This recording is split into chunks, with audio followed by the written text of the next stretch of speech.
नमस्कार। खबर पिथौरागढ़ से है। वापस लौटे प्रवासी इंजीनियर ने बहाल की ठप पड़ी सेवा।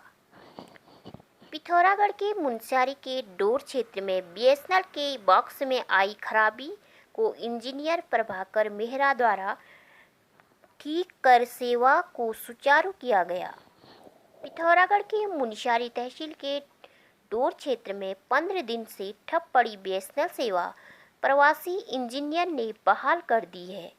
कई बार शिकायत के बाद भी विभाग की ओर से कोई पहल नहीं होने पर क्षेत्रवासियों ने खुद ही पहल की। सेवा बहाल होने से लोगों को खासी राहत मिली है। डोर क्षेत्र में लगे टावर से जुड़े बॉक्स में खराबी के चलते बीएसएनएल की सेवा ठप पड़ी थी। इस क्षेत्र में बीएसएनएल एकमात्र सेवा प्रदाता कंपनी है। सेवा ठप होने से हजारों उपभोक्ता परेशान थे। बच्चों की ऑनलाइन पढ़ाई नहीं हो पा रही थी। कई बार शिकायत के बाद भी विभाग ने इस दिशा में कोई पहल नहीं की। इस दौरान क्षेत्र में वापस लौटे इंजीनियर प्रभाकर मेहरा ने खराबी को दूर करने की पेशकश की। क्षेत्रवासियों ने इसके लिए बीएसएनएल से अनुमति ली। अनुमति मिलने के बाद इंजीनियर प्रभाकर मेहरा ने बॉक्स में खराबी दूर कर सेवा बहाल कर ली। इंजीनियर को क्षेत्रवासी मुकेश मेहता, देवेंद्र मेहता, कमल मेहता, हरीश बोरा, कोकर्ण मेहता, मनोज मेहता, प्रहलाद राम, लक्ष्मण महर आदि ने सहयोग दिया। आदि स्वनिर्देशों में ही झूल रही है पिथौरागढ़ की आरटीपीसीआर मशीन। पिथौरागढ़ जिले में आरटीपीसीआर जांच जल्द शुरू होने की उम्मीद नहीं है।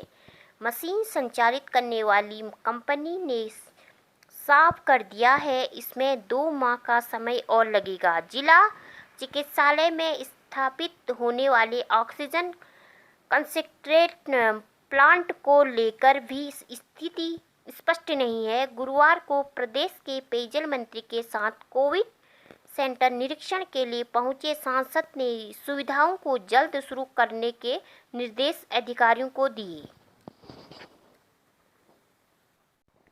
पेयजल मंत्री चुफाल ने नेपाल सीमा से लगे गांवों में जाकर सैंपल लेने के निर्देश दिए।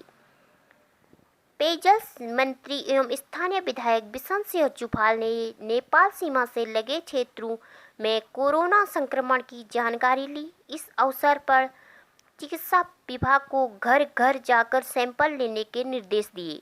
गुरुवार को पेयजल मंत्री बिशन सिंह चुफाल झूलाघाट पहुंचे, जहां पर उन्होंने चिकित्सा विभाग के अधिकारियों और कर्मचारियों के साथ बैठक लेकर सीमा पर कोरोना संक्रमण के बारे में जानकारी प्राप्त की। उन्होंने चिकित्सा कर्मियों को ग्रामीण की सैंपलिंग को प्राथमिकता बताया। घाट पर गंदगी से सौदाह को आने वाले लोग परेशान। पिथौरागढ़, चंपावत और अल्मोड़ा जनपद का सौदाह स्थल रामेश्वर घाट पर इन दिनों गंदगी का अंबार लगा हुआ है। सौदाह के लिए पहुंचने वाले लोगों को इसके चलते खासी दिक्कतों का सामना करना पड़ रहा है।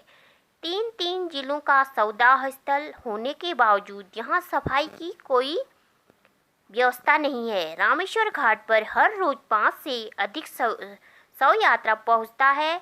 सरयू नदी के किनारे चिता लगाई जाती है। चिता लगाने के बाद कई लोग लकड़ियां, कपड़े आदि घाट पर ही छोड़ जाते हैं। सफाई का कोई इंतजाम नहीं होने से पूर्व घाट में अधजली लकड़ियां, कपड़े आदि बिखरे पड़े हैं। इसके चलते सौदाह के लिए आने वाले लोगों को खासी परेशानी का सामना करना पड़ रहा है। थल उप डाकघर में 8 दिन से कामकाज ठप। पिथौरागढ़ के थल में बीएसएनएल की ब्रॉडबैंड सेवा लाइलाज बन चुकी है। आए दिन सेवा बाधित रहने से बैंक, पोस्ट ऑफिस व अन्य सरकारी दफ्तरों में कामकाज पर बुरा असर पड़ रहा है। थल उप डाकघर में ब्रॉडबैंड सेवा में आई खराबी के चलते विगत 8 दिनों से कामकाज ठप चल रहा है। इससे खाताधारकों को खासी परेशानी का सामना करना पड़ रहा है। दुकानदारों का 5-5 हजार का चालान। पिथौरागढ़ जिले के दूरदराज के क्षेत्रों में दुकानदार भी अभी भी कर्फ्यू का पालन नहीं कर रहे हैं। निर्धारित समय के बाद भी दुकानें खुली रहने के मामले लगातार सामने आ रहे हैं। गुरुवार को बेरीनाग क्षेत्र में 2 दुकानदार कर्फ्यू के दौरान दुकानें खोलकर बैठे मिले। दोनों के खिलाफ पुलिस अधिनियम के तहत कार्रवाई की गई। डीएम ने खती गांव पहुंचकर लिया नुकसान का जायजा। पिथौरागढ़ में गुरुवार को जिलाधिकारी आनंद स्वरूप ने रामगंगा घाटी क्षेत्र के खतीगांव पहुंचकर अतिवृष्टि से हुए नुकसान का जायजा लिया। उन्होंने राजस्व टीम की क्षति का आंकलन पर शीघ्र रिपोर्ट सौंपने का निर्देश दिए। बुधवार की देर शाम जिला मुख्यालय में लगभग 35 किलोमीटर दूर रामगंगा घाटी क्षेत्र के खतीगांव में अतिवृष्टि से भारी नुकसान हुआ। राजकीय हाईस्कूल के कमरों में मलबा घुस गया। कक्षों में रखा फर्नीचर भी क्षतिग्रस्त हो गया। गांव के आंतरिक मार्ग ध्वस्त हो गए। पेयजल टैंक क्षतिग्रस्त हो चुके हैं। पाइपलाइन भी टूट चुके हैं। खेत मलबे से पट चुके हैं। गुरुवार को जिलाधिकारी आनंद स्वरूप ने खती गांव पहुंचकर स्थलीय निरीक्षण किया।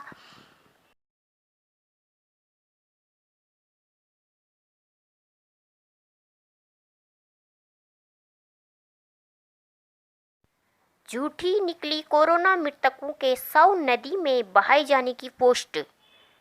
पिथौरागढ़ में कोरोना से मृत लोगों के शव घाट में नदी में बहा दिए जाने की झूठी पोस्ट इंटरनेट मीडिया पर डालना एक युवक को महंगा पड़ गया। युवक को लिखित में माफी मांगने के साथ ही 5,000 का जुर्माना भी झेलना पड़ा।